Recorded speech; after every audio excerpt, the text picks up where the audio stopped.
한 말레이시아 정상회담 소식보다 자세히 알아보겠습니다. 자, 신국진 기자. 이번 정상회담을 계기로 이 말레이시아와 크게 4가지 분야에서 협력을 강화하기로 했죠. 네, 양국은 이번 회담을 통해 정무, 안보와 경제, 문화, 교육, 관광, 지역, 국제 등 4대 분야를 중심으로 협력을 강화하기로 했습니다. 경제 분야에선 눈여겨볼 만한 게 한 말레이시아 FTA입니다. 두 정상은 FTA 타결의 속도를 내자는 데 뜻을 모았는데요. 말레이시아는 아세안에서 한국과 3번째로 교역량이 많은 국가입니다. 말레이시아 국내 문제로 2019년 FTA 협상이 중단됐다가 올해 협상이 재개됐습니다. 협상이 재개되면서 양국은 FTA 범위를 상품뿐 아니라 서비스와 투자, 디지털, 바이오 등으로 확장할 계획입니다. 자, 정상회담 이후에는 또 많은 업무 협약도 체결을 했는데요. 협약과 관련해서 눈여겨볼 만한 분야들 어떤 게 있을까요? 네, 핵심 광물 협력으로 볼 수가 있는데요. 말레이시아는 히토류 매장량 세계 9위 국가입니다. 한국과 말레이시아는 업무 협약을 통해 핵심 광물 관련 정보를 교환하고 무역과 투자 사업을 촉진할 계획입니다.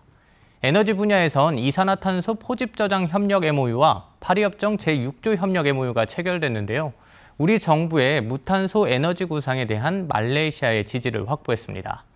수소 산업을 집중 육성 중인 양국이 그린 수소 생산을 포함한 호혜적인 협력으로 시너지를 창출을 모색하기로 했습니다.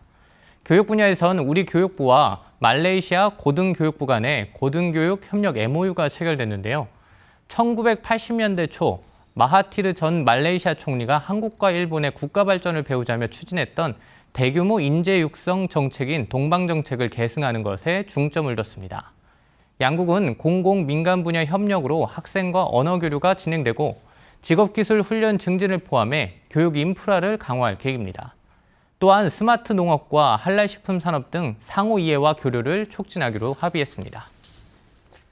네, 우리나라와 말레이시아는 내년에 우리나라는 아시아 태평양 경제협력체 APEC 정상회의, 또 말레이시아는 아세안 의장국을 맡게 돼 있는데요.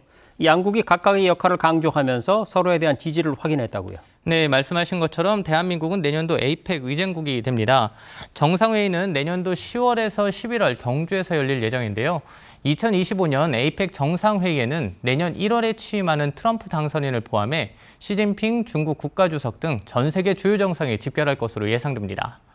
특히 중국은 2026년 APEC 의장국에 도전하고 있어 시진핑 주석의 방한 가능성이 높은 상황입니다.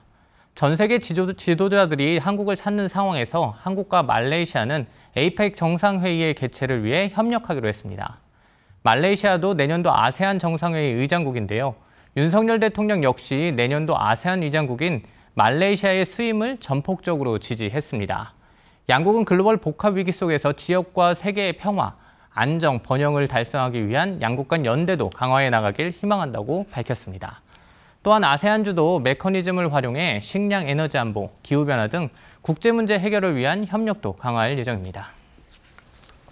자, 더불어서 안와르 말레이시아 총리가 북한의 탄도미사일 발사에 대해서 강하게 규탄을 했다고 들었는데 신 기자, 이 구체적으로 어떤 내용인가요? 네, 안와르 총리는 북한의 대륙간 탄도미사일 발사와 기술 이용을 규탄했고 공동 성명에는 북한의 대량 살상 무기와 탄도미사일 프로그램에 대한 완전하고 검증 가능하며 불가역적인 폐기를 촉구했습니다.